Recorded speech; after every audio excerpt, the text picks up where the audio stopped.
The Odyssey versus Homer's original story. Every major change Christopher Nolan made explained.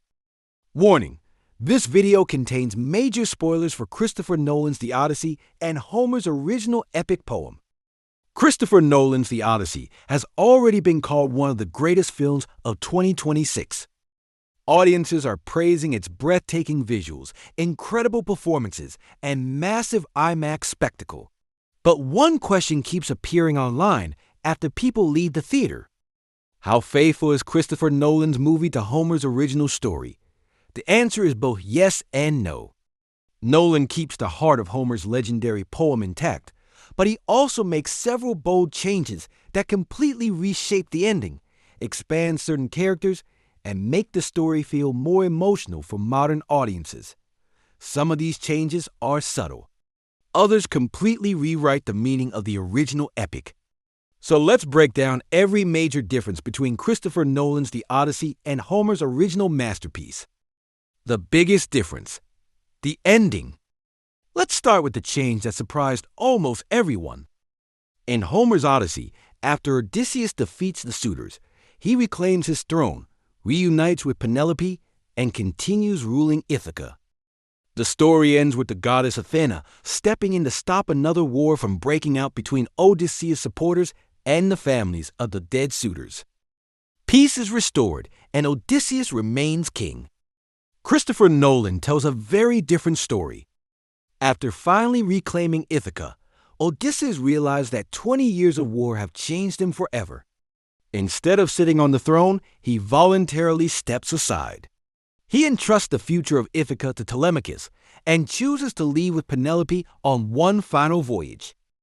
It's a deeply emotional ending that transforms the story from one about reclaiming power into one about redemption, forgiveness, and learning when to let go. That single decision completely changes the message of the original poem. Odysseus is far more emotionally broken. In Homer's version, Odysseus is incredibly clever, determined, and resourceful. He certainly suffers throughout his journey, but he never spends much time questioning whether he deserves to go home. Christopher Nolan takes a much darker approach. His Odysseus is haunted by guilt. The memories of Troy never leave him. The Trojan horse may have won the war, but Nolan constantly reminds viewers that it also caused unimaginable destruction. Throughout the movie, Odysseus struggles with the emotional cost of his victories. Rather than simply fighting monsters, he's also fighting his own conscience. That psychological conflict becomes one of the film's strongest themes. The Trojan horse has greater importance. In Homer's poem, the Trojan horse is mostly backstory. Everyone knows it's how the Greeks won the war, but the Odyssey quickly shifts its focus to the journey home. Christopher Nolan gives the Trojan horse much more emotional weight. Instead of celebrating it as Odysseus' greatest triumph, the movie presents it as the event that changed his life forever. It's no longer just a brilliant military strategy. It's the beginning of Odysseus' lifelong guilt. That change gives much greater emotional depth to every decision he makes throughout the rest of the film. Athena is more symbolic. Athena is one of the most important characters in Homer's epic. She regularly appears in disguise, speaks directly with mortals, and openly influences events. She protects Telemachus, guides Odysseus, and even convinces Zeus to help him. Christopher Nolan makes Athena far more mysterious. Rather than constantly intervening, she often feels like a quiet presence. Sometimes she appears as a literal goddess. Other times, she seems to represent Odysseus' inner wisdom and conscience. Nolan intentionally leaves room for interpretation, allowing audiences to decide whether Athena is physically present or a symbolic guide. Penelope has a larger emotional role. Penelope is already one of Greek mythology's strongest female characters. In Homer's poem, she cleverly delays remarriage by pretending to weave a burial shroud that she secretly unravels every night. Christopher Nolan keeps her intelligence, but gives her far more emotional depth. Instead of simply waiting for Odysseus, she becomes one of the emotional anchors of the story. Her conversations with Telemachus, her quiet determination, and her eventual decision to leave Ithaca alongside Odysseus all receive much greater attention than they do in the original poem. Their relationship feels less like a king returning to his queen and more like two people finally finding peace after decades of separation. Telemachus gets a bigger character arc. In Homer's Odyssey, Telemachus spends much of the story searching for news about his missing father. His journey helps him mature, but once Odysseus returns, the spotlight shifts back to the king. Christopher Nolan allows Telemachus to complete his own hero's journey. He grows from an uncertain young prince into a capable leader who earns his father's trust. By the end of the film, Odysseus doesn't simply fight beside his son. He places the future of the kingdom in Telemachus' hands. That decision makes Telemachus one of the movie's most important characters. The gods play a smaller role. One of the biggest differences is how Nolan treats the Greek gods. In Homer's original story, the gods are constantly involved. Zeus, Athena, Poseidon, Hermes, Calypso, Circe, and others actively interfere with human lives. The gods often decide who lives, who dies, and where Odysseus travels next. Christopher Nolan scales this back considerably. The gods remain important, but they rarely dominate the narrative. Instead, Nolan focuses on the human consequences of war, loss, sacrifice, and forgiveness. The mythology is still there. It's simply presented in a much more grounded and cinematic way, the Sea People's twist. One of Nolan's most original additions is his interpretation of the mysterious Sea Peoples. Rather than treating them simply as historical invaders, Nolan uses them to explore a larger idea.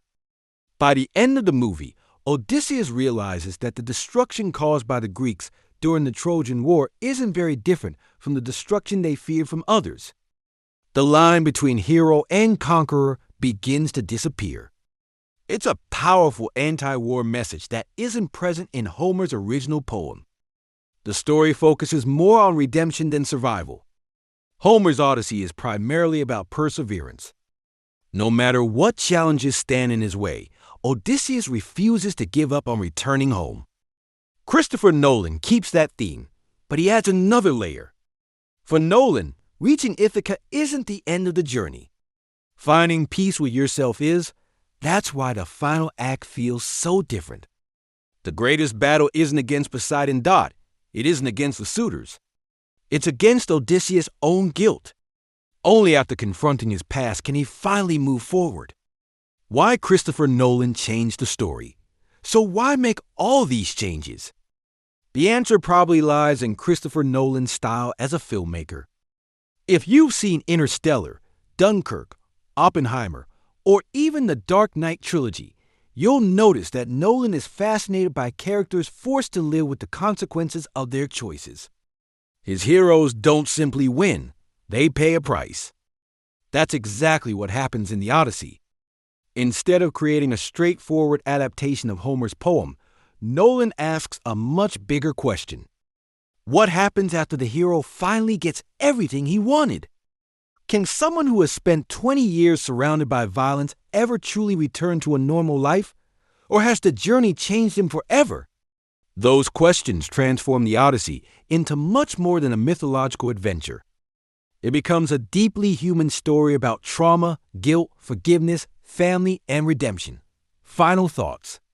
Christopher Nolan's The Odyssey remains remarkably faithful to the spirit of Homer's epic while making several bold creative changes that give the story a fresh emotional perspective. The monsters are still there. The legendary adventures are still there. The unforgettable journey home is still there. But the destination means something entirely different.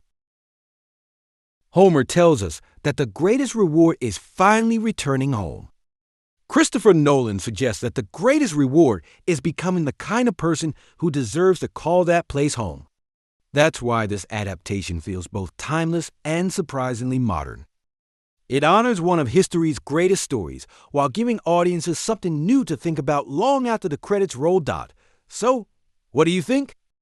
Did Christopher Nolan improve Homer's original ending, Or do you still prefer the classic version of the Odyssey? Share your thoughts in the comments below.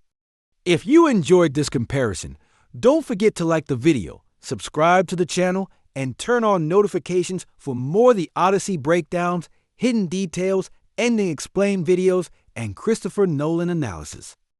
Thanks for watching, and I'll see you in the next video.